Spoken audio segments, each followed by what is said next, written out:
Bonjour à tous. Bienvenue à la présentation pour l'association de la Renaissance du Caudron Simoun. Donc on va se présenter en 2 mots. Je suis avec Claire Fauveau. Je te laisse te présenter. Bonjour, donc Claire Fauveau, je suis au ministère de la Défense, au musée Camarine, chargée d'études documentaires et de formation conservatrice-restauratrice du patrimoine. Et je m'intéresse à la valorisation et la restauration des aéronefs de collection en état de vol. Parce que la problématique en fait, de l'état de vol sur la conservation est un peu pour moi quelque chose, une dichotomie qui a un peu du mal à s'intégrer dans tout ce qui est identité culturelle, etc. Voilà. Donc je me suis intéressée au traitement du caudron Simoun par le biais de l'association Renaissance Caudron, et j'essaie de voir un petit peu où je peux les aider et les supporter dans leur problématique de conservation. Donc Antoine va commencer à vous expliquer un peu l'association d'un point de vue historique, et puis j'enchaînerai après sur la transmission et la valorisation. Voilà, donc moi je m'appelle Antoine Vignier, j'ai 26 ans, je suis ingénieur Estaca, et j'ai rejoint l'association fin 2016 en qualité de coordinateur de projet. Voilà. Donc, notre objectif, comme vous le savez tous, restauration, mais aussi remise en vol d'un caudron Simoun C635. On ne va pas s'attarder sur l'histoire du caudron, mais dans les grandes lignes, c'est un avion qui est chargé d'histoire, c'est l'avion d'entre-deux-guerres. C'est les années folles, les années 30, un peu le jet privé des années 30, si on peut dire. Et puis il y a des personnalités qui ont volé dessus, comme Saint-Exupéry ou des Troyas, et un avion aux performances remarquables, on va dire, puisqu'il était issu de la conception des avions de course qui participaient aux courses de la Meurthe.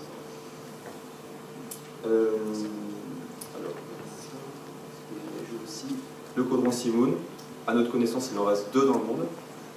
Un au musée de l'air de l'espace, qui est dans son état, dans son jus, comme on peut dire, et le nôtre qui est destiné à reprendre les airs. Voilà. Donc, en plus de cet objectif de restauration, nous avons un objectif bien entendu de sauvegarde du patrimoine et de pérennisation des savoir-faire. Donc nous allons développer un petit peu les étapes du projet, c'est-à-dire comment il a démarré, et les outils, les moyens de valorisation de ce projet, et comment on peut l'amener à son terme. Nous allons développer les stratégies de valorisation patrimoniale, donc les ressources documentaires, la communication, qui est aussi indispensable pour faire connaître notre projet, et les partenaires essentiels à la survie de l'aventure, comme les partenaires financiers, industriels, culturels, scientifiques. Voilà. Et à la fin, je conclurai sur la transmission des savoir-faire, qui est l'ordre du jour, en parlant un petit peu de notre équipe et de mon rôle dans l'aspect coordination de projet, et vous donner un petit retour d'expérience sur comment tout cela fonctionne. C'est un environnement assez atypique et éventuellement envisager de parler de quelques axes d'amélioration possibles.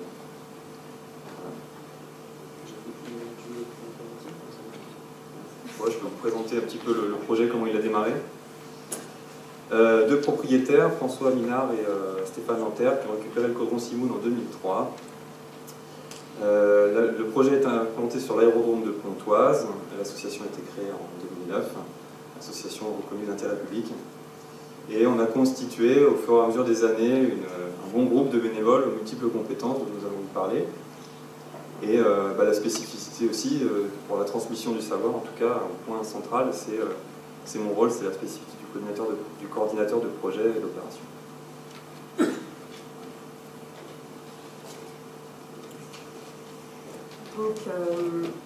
Donc en fait, je vais vous expliquer un petit peu les axes de valorisation qui ont été définis par l'association. Comme l'a dit Antoine, on est dans le cadre d'une équipe pluridisciplinaire qui a chaque personne a vraiment ses compétences et qui sont complémentaires les unes des autres. Je tiens particulièrement à souligner cet élément-là parce qu'on voit qu'à travers le patrimoine scientifique et technique, c'est un univers vivant qui est indissociable, surtout pour la remise en état de vol d'un patrimoine en mouvement. Et c'est vraiment une des problématiques et un fer de lance, moi, que je soutiens vraiment, parce qu'on est vraiment dans une spécificité patrimoniale. Je reviens aussi sur une spécificité métier, je dirais, du métier de restaurateur du patrimoine, tel que les valide actuellement la culture, dans les titres officiels des restaurations de biens culturels. On a nous, une façon, une méthode qui est ordonnée par notre profession, qui s'appelle le constat d'état sur une machine qu'on doit absolument faire, qu'elle soit en état de fonctionnement ou pas, et qui normalement permet de poser les bases d'une réflexion et d'un axe directeur de projet. Il se trouve que là, quand je suis arrivée à l'association, c'est un petit peu le point que j'ai soulevé en leur demandant est-ce que vous savez vraiment quel axe déontologique vous voulez avoir dans une intégrité de la machine.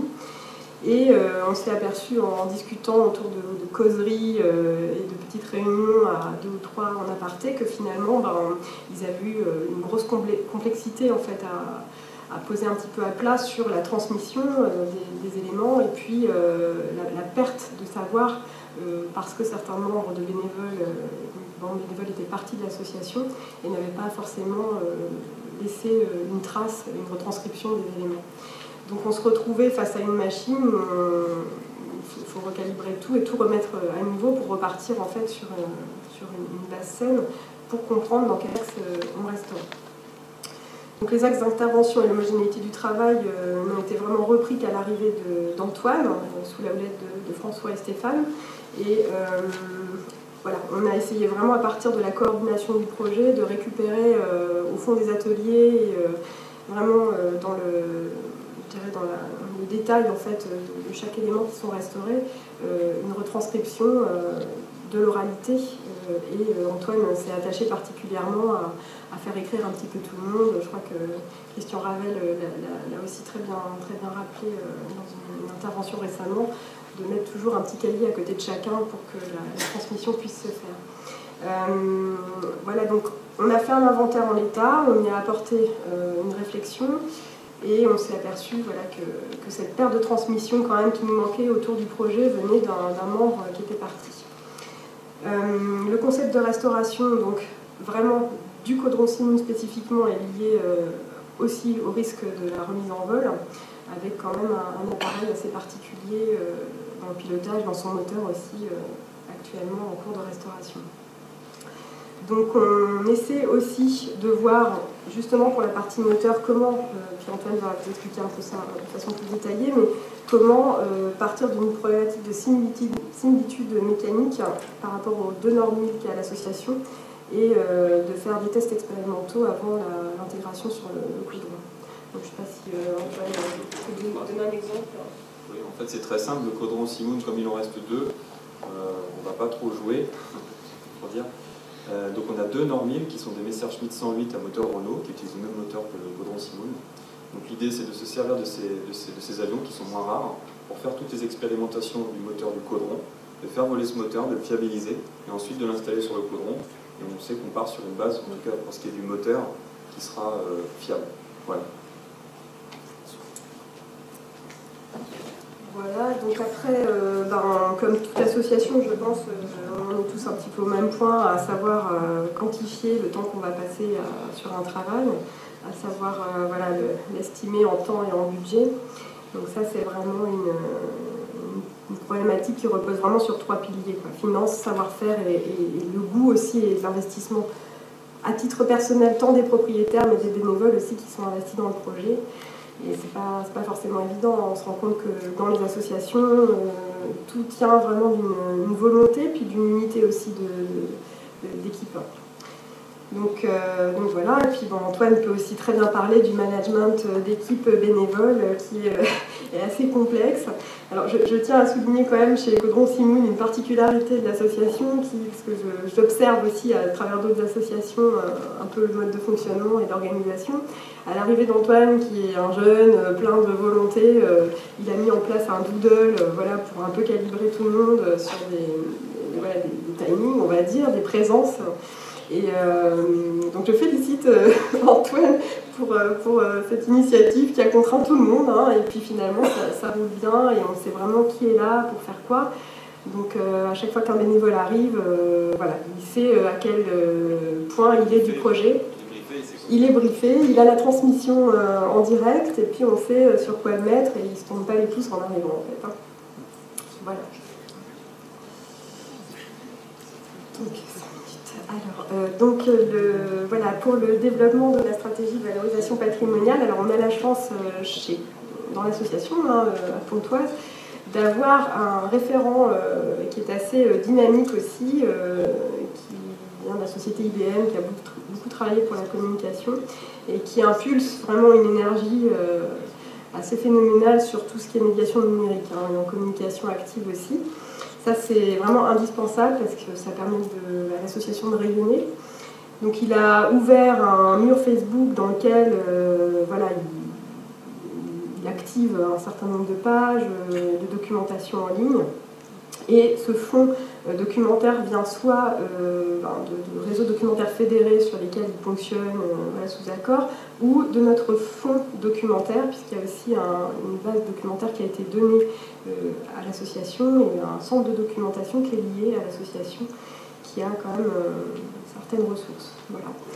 Donc, au fur et à mesure de ça, on s'aperçoit que finalement, dans cette médiation numérique, on recueille de plus en plus d'intérêt du public, des allers-retours. Donc je rejoins un peu ce que disait Ariane ce matin. Effectivement, les actes fédérateurs, je pense, sur des mises en réseau et des bases collaboratives sont, je pense, importants pour la survie du patrimoine. Et ça, c'est vraiment, en tant que chargée documentaire, d'études documentaires à la Marine, quelque chose que je constate aussi sur des retours d'expérience en sciences et techniques aussi chez nous à la Défense.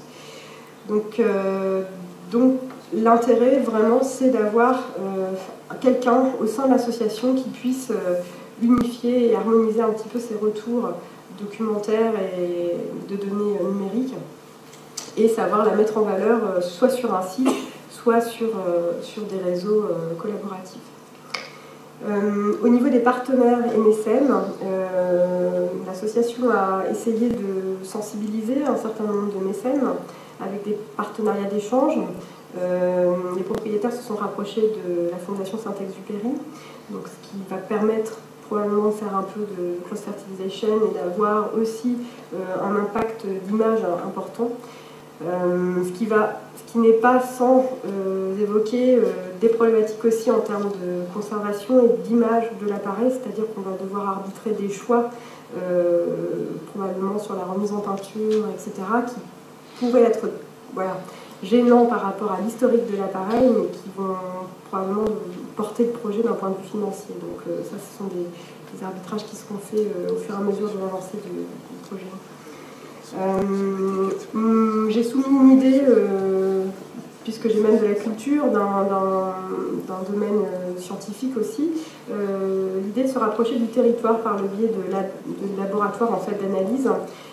Il se trouve qu'à Cergy-Pontoise exerce une activité au sein de l'Université de Sciences, un PNR, un plan national de recherche qui existe, qui s'appelle le LabEx Patrima, et qui a mis en réseau des laboratoires pour l'analyse d'œuvres d'art et d'éléments et de collections patrimoniales.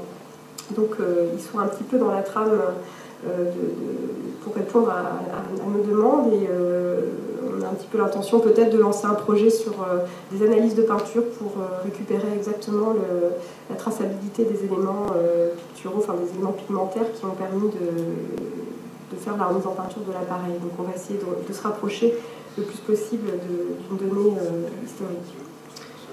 Voilà. Oui, là je vous ai mis quelques photos, comme on a pu, parce que c'est pas très grand, mais vous avez le centre de documentation avec une petite maquette qui est suspendue, voilà, et qui compile un certain nombre de données de différentes typologies. On a des fonds photographiques, on a des tapuscrits, des unicas, etc. On se retrouve vraiment dans une donnée documentaire qui est vraiment intéressante et qui n'est pas encore exploitée, qui attend un petit peu en fond de tiroir. Donc l'objectif, c'est de se repositionner dans cette documentation, d'en refaire un inventaire un petit peu, parce qu'il y a eu des soubresauts dans l'association sur cette gestion-là, et d'arriver à la valoriser. Voilà.